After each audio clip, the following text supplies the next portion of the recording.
Hello, welcome to my US history lecture, or welcome back to my US history lecture. This is part one of post-war prosperity. All right.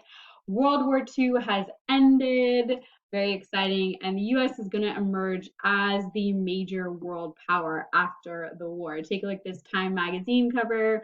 You can see the great power politically, militarily, economically, and culturally that the US has over the rest of the world. And this really has to do with our booming economy. From the 1940s through the 1960s, we see this period of huge economic growth, and it's largely uninterrupted. It's this great time period in history that's kind of unprecedented, where we just have this long economic steady growth. All right. Incomes increased across the board. Middle class grew significantly, though I do want to point out that prosperity was not always shared evenly. There are some definite social and economic inequalities in our society lingering. That is something we will address later. And we do also see the return of consumerism. You can make a lot of comparisons between like the post-war time period, the 1950s, and the 1920s. We do also start to see some shifts in our economy.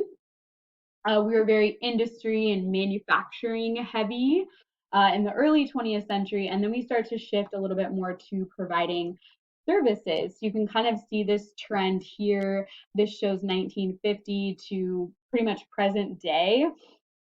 And you can see industry stays kind of steady, agriculture declines, and services increase significantly. And you can see that reflected here in this graph as well. This shows 2015 data show like what percentage of our economy, is what sectors. And you can see, more than half comes from services. So this is, retail, food services, teaching, banking, all these things where you're not actually producing a tangible object, but you're providing a service. We see that really grow during this time period. That and just this general prosperity opens up a lot of opportunities for women. And this really starts with World War II, right, where we saw a lot of women join the workforce, all those Rosie the Riveters, which you can see right around here, this kind of steady increase around the 40s here of women in the labor force.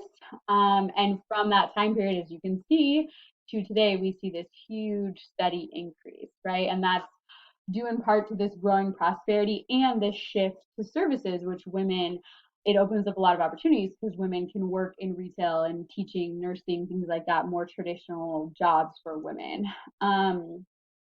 If you look at today, women make up almost half of all the working people in the United States. So if you look at everyone who works in the US, all the millions of people, 53% of them are men and 47% of them are women. That's a huge increase. If you go back to the post-war time period, it was around 30%. All right. So again, the percentage of women in the workforce steadily increases after World War II. So why are we seeing this economic boom, right? Well, first of all, I want to point out that the federal government did a lot of things. They took steps to prevent an economic downturn after the war. That's what we were all afraid of. We're going to sink back into the depression because the war is what got us out of the depression, right? So the federal government is going to make sure that doesn't happen. One thing is the GI Bill, officially the Servicemen's Readjustment Act. This was passed in 1944. And basically, this is to support all those millions and millions of returning veterans, right? Who are all going to need jobs and will want to get married and have kids and will need homes, right? So the GI Bill does a couple things.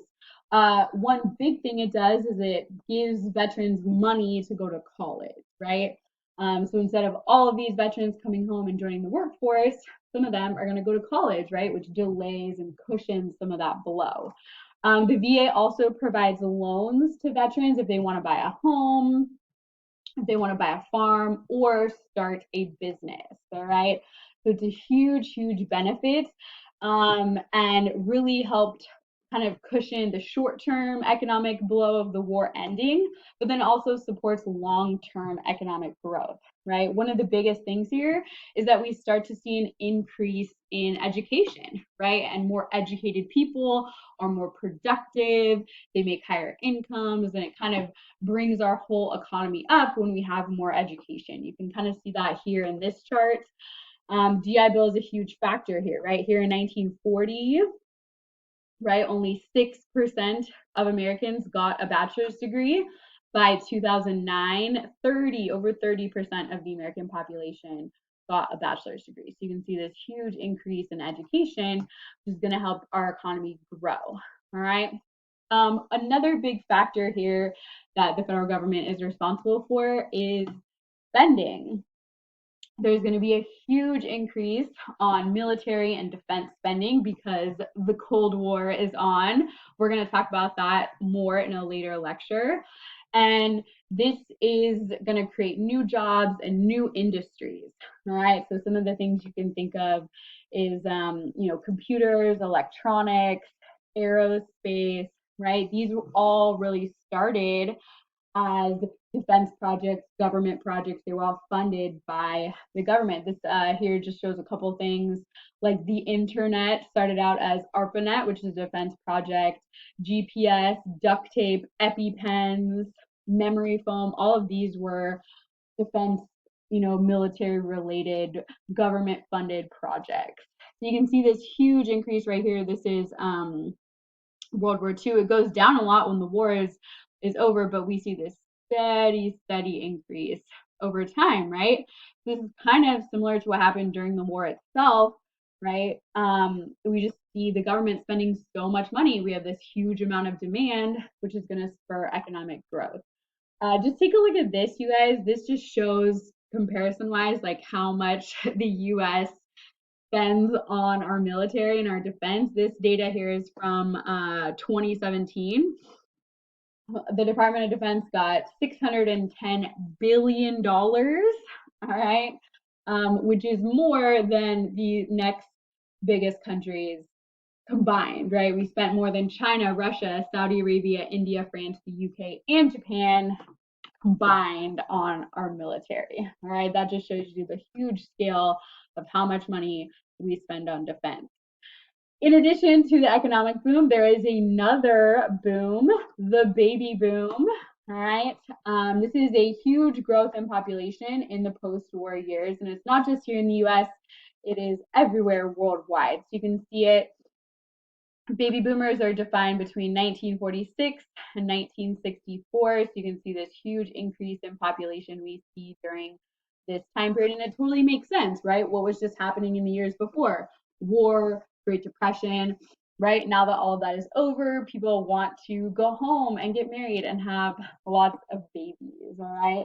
And this generation has had a huge impact on American society as they kind of grow up, on our culture, on our economy, on our politics, all right? They're going to have this huge effect, right? In the 40s and 50s and 60s, there's kind of strains on public education because we need to educate all these kids, right? A lot of them are going to participate in like protest movements in the 60s and 70s, like Vietnam War and civil rights and women's rights and stuff like that. In the 70s and 80s, that's when a lot of them are graduating high school and college, they're entering the job market, and we see that there aren't enough jobs for all of them. They're also going to start to have a huge effect on changing politics in the US. Nowadays, okay, boomer, they are starting to retire, right? So we see that they're putting, strains on Social Security and healthcare and stuff like that. All right.